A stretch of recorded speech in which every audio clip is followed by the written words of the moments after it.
네, 이 시간 하나님께서 저희에게 주신 말씀은 에베소서 5장 15절부터 21절까지입니다.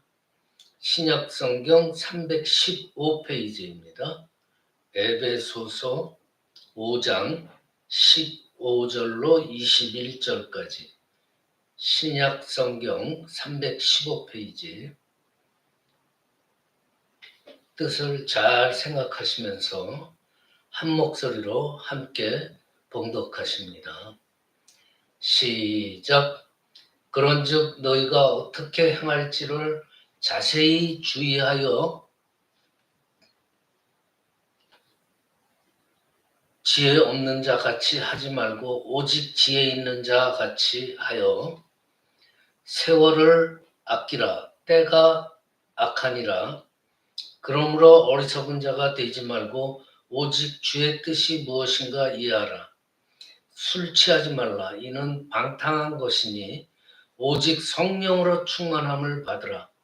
시와 찬송과 신령한 노래들로 서로 화답하며 너희의 마음으로 주께 노래하며 찬송하며 범사에 우리 주 예수 그리스도의 이름으로 항상 아버지 하나님께 감사하며 그리스도를 경외함으로 피차 복종하라. 아멘. 네, 지금은 옛날에는 터키라고 그러죠. 터키라고 하는데 지금은 이제 튀르키예라고 그럽니다. 이 에베소는요, 에페소스라고 그러죠. 이 튀르키예 서남부 지역에 있는 그 땅이에요. 근데 이 에베소의 역사는 기원 전의 10세기로 거슬러 갑니다. 그 초기 그리스도교 당시에 그 로마의 아주 대표적인 그 직할, 로마가 직접 다스리는 그런 직할 도시로서 인구가 그 시대에 자그마치 20만 명이라고 그랬어요. 기원전 10세기인데 어느 한 도시의 인구가 20만 명이었어요. 바울이 선교 활동을 많이 다녔잖아요. 근데 이 에베소에 선교 활동한 거는요, 사도행전 19장에 잘 나와 있어요. 2년 동안에 이 에베소의 두란노라는 서원에서 매일 설교를 했다고 그래요. 그때 이제 다른 신전이 있어요. 다른 이방신을 모시는 신전, 아데미 신전이라고. 이 아데미 신전 모형을 만들어 가지고 팔던 상인들이 꽤 많았대요. 그래가지고 에베소 시민들을 선동을 해가지고 바울을 그냥 못 살게 굴고 협박하고 그랬습니다. 근데 이제 에베소 지역의 치안 책임자가 그 협박하고 이런 것들을 중재를 하고 있어 바울은 그 위기를 모면하고 다른 곳으로 떠날 수가 있었어요. 그 떠난 다음에 훗날 바울이 에베소 교회에 편지를 씁니다. 그게 오늘 우리가 설교 본문으로 읽는 이 에베소서예요. 자, 오늘 본문 말씀으로 들어가서 오늘 본문 5장 15절 뭐라 그래요? 지혜 없는 자 같이 하지 말고 오직 지혜 있는 자 같이 하여 그럽니다. 이 지혜라는 건요, 그리스 철학에서 가장 중요하게 여기는 그런 개념이에요. 지혜. 근데 바울이 뭐라 그래요?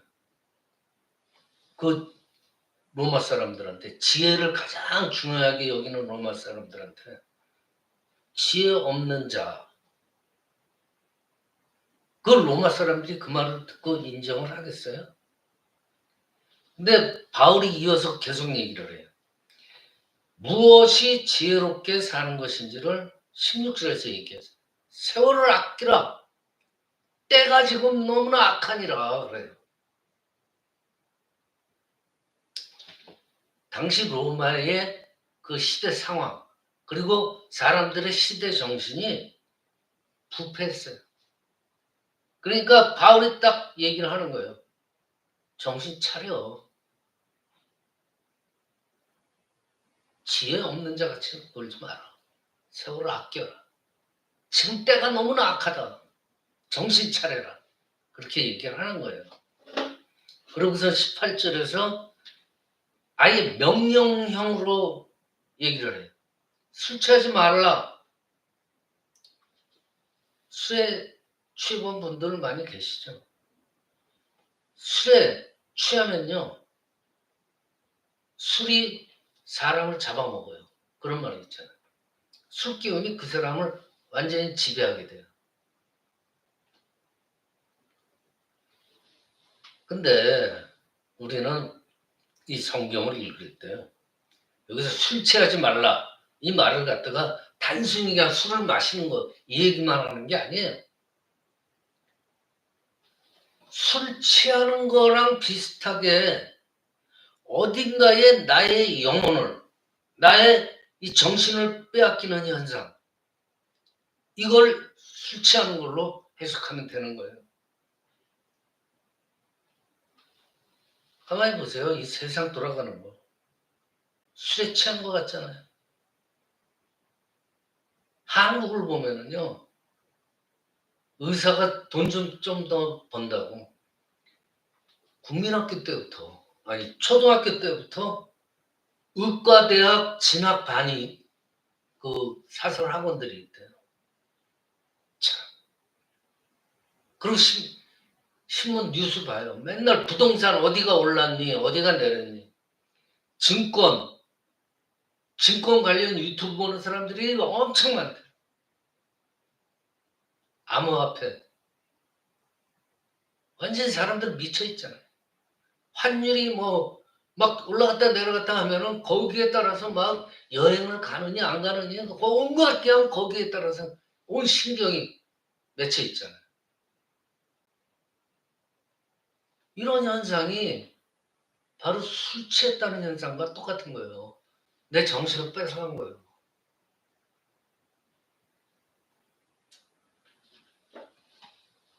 그리고 18절에서 가르치는 또 다른 하나는 뭐예요? 오직 성령으로 충만함을 받으라 그래요. 사람은요 무엇인가로부터 충만해지지 않으면은 심심해요. 가만히 있지 못해요. 무료해져요. 그걸 견디질 못하게 돼 있어요. 사람은 가만히 있지 못해요. 사람이라는 건요 무언가에 자꾸 자극을 받아야만 자기가 살아있다는 느낌을 받아요. 예를 들어서 뭐 테니스장에 가서 팍팍 테니스 치고 사람들하고 또 어울리고 그 산도 올라가고 산행도 하고 걷기도 하고 또 댄스 가서 춤도 추고 노래 모임 나가서 노래도 하고 또 여행 모임 나가서 여행도 다니고 아니면 뭐 도서관에서 책 읽고 자전거를 타고 다 좋은 취미생활이에요.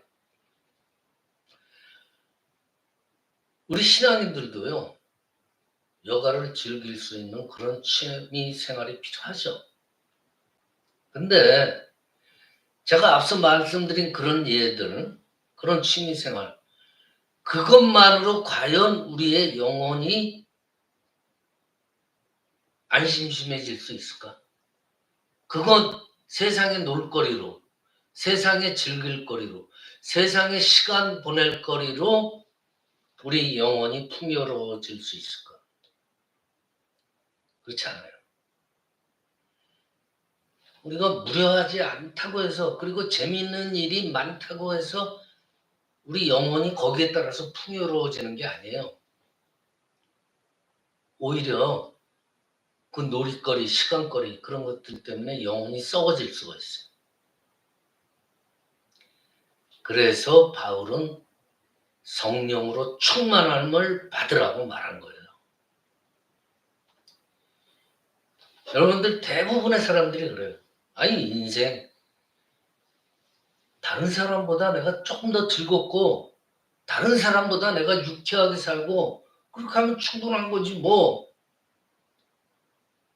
그런 삶을 유지하고 살아가는데도 정신없이 바쁜데 무슨 성령 충만이니 그런 말을 하는 거예요. 그런 질문하는 분들을 많이 계실 거예요. 여러분들 다들 아시잖아요. 아무리 이 세상에 즐겁고 유쾌한 일이라 하더라도요. 좀 지나면 정말 아침에 안개가 싹 거치듯이 싹 없어져요. 그 즐거움 그건 잠시예요. 그런 거에 매달려서 살면은요. 그것이 안개같이 싹 없어지는 순간에 허전해. 너무나 뭐 그게 연속이 되는 거예요. 그러다 보면은요. 세상에 그런 거에 취하다 보면은 나중에는 내 삶의 의미를 찾기가 힘들어져요. 그래서 그 돈 많고 그런 사람들 돈 없더라도 그 유희를 즐기고 시간거리 즐기던 그런 분들이 결국은 나중에 그걸로 영원히 만족할 줄 알았는데 아니에요. 결국 우울증에 걸리고 외로움을 견디지 못하고 그런 상황이 된다. 그게 세상에 즐길 거리 시간거리예요. 아무리 유쾌하고 즐거운 일이라도 그런 것 자체가 우리 영혼, 우리는 우리 영을 생각해야 되는 사람들은 아니에요. 그쵸? 그걸 만족시키지 못해요. 시와 찬송과 신령한 노래들로 서로 화답하며 너희의 마음으로 주께 노래하며 찬송하며 그래요. 이게 뭘 얘기하는 거예요? 다 예배잖아요. 이 문장은요. 예배를 가리키는 거예요. 당시 그리스도인들은요. 모여서 구약의 그 시편을 돌아가면서 읽고 또 지도자가 설명을 하고 기도문으로 기도하고 성찬식을 나누고 그리고 그러한 예배 모임을 정기적으로 열었어요. 그 당시. 그게 이제 주일 공동 예배로 자리를 잡은 거예요. 그래서 모든 그리스도교는요. 예배 공동체라는 특징이 있어요. 믿지 않는 세속의 사람들은요. 모여가지고 예배 드리는 거, 이 아까운 시간에 예배 부르는 딱 보면 어떻게 생각해? 아이, 저 사람들 뭐 하는 거야? 탐탁지 않게 생각하는 사람들이 많아요. 저 시간 낭비 아니야. 저 시간이 있으면은 나가서 일을 하든지 그렇게 말하는 사람 많아요. 아직도. 근데 여러분들 생각해보세요. 우리의 정신, 우리의 영혼은 내가 무엇과 관계를 맺고 사느냐에 따라서 내가 천박해지거나 유치해질 수가 있어요. 근데 반대로 거룩해질 수도 있어요. 예를 들면 무찌르자 공산당 하면서 맨날 이 군가만 부르는 사람이 있다 그래요. 그런 사람의 영혼은요. 그런 적개심으로 공격적인 그러한 마음으로 가득하게 됩니다. 항상. 또 뭐 요새 좀 오래됐지만 내 나이가 어때서 하면서 뽕짝뽕짝뽕짝 이렇게 나가는 노래 있잖아요. 그거만 맨날 듣는 사람이 있어요. 여기 뉴욕에도 있더라고요. 근데 그 사람 정신 상태를 한번 가만히 생각을 해봅시다. 그 정신 상태, 그 영혼은 뭐 즐거우니까 귀엽기는 할 거예요. 그렇지만 유치하죠. 그 사람의 마음은 벌써 유치한 그 감정으로 요동치고 있는 거예요. 매일 저녁 어떤 분들은 아침부터 모여가지고 술들 한다고 그래요. 매일 그냥 술꾼들하고만 어울리는 사람. 또 노름 가는 사람과 어울리는 사람. 그런 사람들 정신상태 영혼이 뭘로 채워지겠어요? 그걸로 채워지는 거예요. 시편과 찬양, 또 복음, 또 찬송 부리고 하나님 말씀과 성찬식으로 진행되는 이런 예배, 앞에 세상적인 그런 예하고는요 전혀 차원이 다른 그런 어떤 대상을 우리가 경험하는 거예요. 뭐예요? 거룩한 존재가 우리의 정신상태, 우리의 영으로 들어와 있는 거예요. 술과 노름과 뭐 그런 게 아니에요.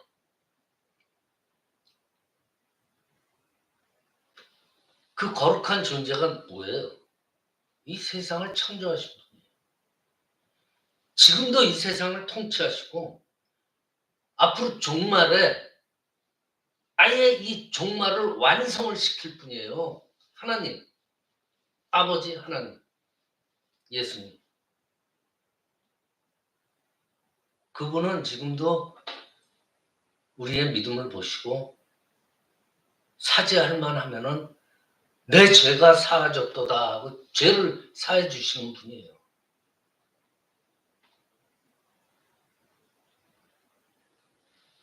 거룩한 존재. 미래에 이미 가 계신 분이에요. 죽은 자를 살리셨어요. 우리를 해방시킨 분, 율법에서. 자, 술과 노름과 음행과 이런 데 가까이 하는 거 하고 이런 분하고 가까이 하는 거하고 어떤 엄청난 차이가 있는 거예요. 그러한 거룩한 분과 가까이 가고 그걸 가까이 내가 느끼고 가까이서 경험한다면은 우리의 영혼이 거룩한 영으로 충만해진다는 거예요. 아니 그런 사람 되고 싶지 않으세요? 우리 인생 그렇게 길지 않아요. 이 짧은 시간에 짧은 삶에 술과 노름과 유흥과 음행과 권력과 물질에 매달려 가지고 고통스럽게 살 거예요. 그러지 마세요. 그분과 가까이 하고 그분을 느끼고 경험하고 우리의 영이 그분의 영으로 충만해지는 거예요. 그게 바로 성령 충만함. 그런 사람이 되세요. 그리고 우리의 자녀들도 그런 사람들이 돼야 돼요. 우리의 자녀가 그렇게 되려면 어떻게 돼요? 내가 보여야 돼요. 평생을 내가 예배를 드렸는데 그런 성령, 영의 어떤 그 경험이 별로 없다고 생각할 수도 있습니다. 예배 시간에 잡생각이 막 들고 예배에 집중한다 그래도 내 자신의 영혼의 성장에 큰 영향을 끼치지 않는다고 느끼시고 생각할 수도 있어요. 그래서 포기하시는 분들도 많아요. 근데 예배 그 영성 안으로 들어가지 못하는 가장 큰 이유가 뭐예요? 예배를 예배답게 드리지 못하는 데 있다는 거예요. 물론 예배를 예배답게 드렸다 그래가지고 눈에 확 뜨일 정도로 그냥 분명하게 우리가 막 성화되고 변화되는 게 아니에요. 음악가들 아니면 미술가들, 이 예술가들이 바이올린이나 뭐 그림을 그릴 때 갑자기 이렇게 확 능력을 타고났다 그래도 갑자기 그렇게 되는 줄 알아요? 아니에요. 꾸준히 자기가 능력을 받았어도 꾸준히 연습하는 것처럼 우리가 예배에 진정성 있게 드린다면요. 우리도 모르는 순간에 성령의 사람으로 변화되어 있다는 거예요. 우리도 모르는 순간에 꾸준히 예술가들이 자기의 작품 세계를 위해서 초기부터 연습을 하듯이 우리도 예배에 꾸준히 몸담다 보면은 성령의 사람으로 변화되는 된다는 것을 믿으시길 바랍니다. 이 시간 한 가지 더 말씀드립니다. 그리스도인에게 예배가 아무리 중요해도 예배 드리는 마음, 매 순간 예배를 드릴 수는 없잖아요, 우리가. 그럼 어떻게 해야 돼요? 나의 삶, 나의 일상, 나의 매 순간을 예배의 영성으로 살아가는 거예요. 그것은 바울을 20절에서 이렇게 말하죠. 범사에 우리 주 예수 그리스도의 이름으로 항상 아버지 하나님께 감사하며 그래요. 일상이 감사와 찬송으로 충만해지는 거예요. 매 순간이. 그렇게 일상을 아버지 하나님께 감사한 마음으로 살아가는 사람들은 어떤 변화가 올까요? 마음에. 당연히 너무나 감사하니까 하나님께 경배드리고 싶죠. 예배드리고 싶어지는 거예요. 바울은요, 여기서 중요한 사실을 짚었죠. 본문 말씀에. 우리 주 예수 그리스도의 이름으로 감사하라. 감사를 하되 주 예수 그리스도의 이름으로 감사하라. 그러니까 주님의 이름이 감사하는 마음의 토대고 예배의 원천이 되는 거예요. 말씀을 마칩니다. 사람은 죽는 순간이 반드시 오죠. 우리가 죽는 그 자리에도 예수 그리스도가 함께 하신다고 한번 생각해 보세요. 그것보다 더 큰 기쁨이 있을까요? 그것보다 더 감사할 일이 있을까요? 없어요. 어느 사형수 마지막 사형 당하기 전에 뭐 하나 봤더니 마지막으로 뭐 하고 싶냐? 어떤 사형수 담배 하나 피게 해주세요. 소주 한 잔 마시게 해주세요. 우리는 그런 차원이 아니죠. 마지막으로 우리가 죽는 그 자리에 예수님과 함께 한다면은 그거보다 더한 게 어디 있겠어요? 여러분들 이 세상 보세요. 권력이 판을 치죠. 권력을 잡으려고 겉멋을수를 쓰고 아주 사람들이 야비. 한국 정치 봐요 지금. 정말 저는 초등학교 중학생 애들이 정치 지금 한국 정치 볼까봐 겁이 나요. 어른들이 저럴 수가 있냐. 애들보다도 못해요. 그게 지금 이 세대예요. 돈 가지고 사람 죽이잖아요. 돈 12만 원 때문에 살인을 했다고 그러더라고요. 유흥, 성매매, 유명 배우들도 성매매 했다고 척척 걸려 들어가요. 아니 뭐가 아쉬워가지고 사창가 가가지고 성매매하고. 지금 세상에 그래요. 저속한 재미. 이런 게 가득 차 있어. 지금 몇 세기? 21세기. 제가 지금 말씀드리는 이 장소는 세계 경제 1위라는 미국이에요. 대한민국은 어때요? 세계 10위 안에 드는 강국이에요. 지금 우리 이 시대에 살고 있는 우리들이 함께 지금 바울이 말하고 있는 성령 충만의 길로 나아간다면요. 이 세상은 반드시 변화되게 돼 있잖아요. 저속한 재미는 떠나가고 거룩한 존재가 우리들 마음속에 자리 잡으면 우리 모두 성령 충만의 사람들이 될 수가 있는 거예요. 그러한 성령 충만의 길로 나아가시는 저와 여러분이 되시기를 이 시간 축원합니다. 기도드립니다. 아버지 하나님 감사합니다.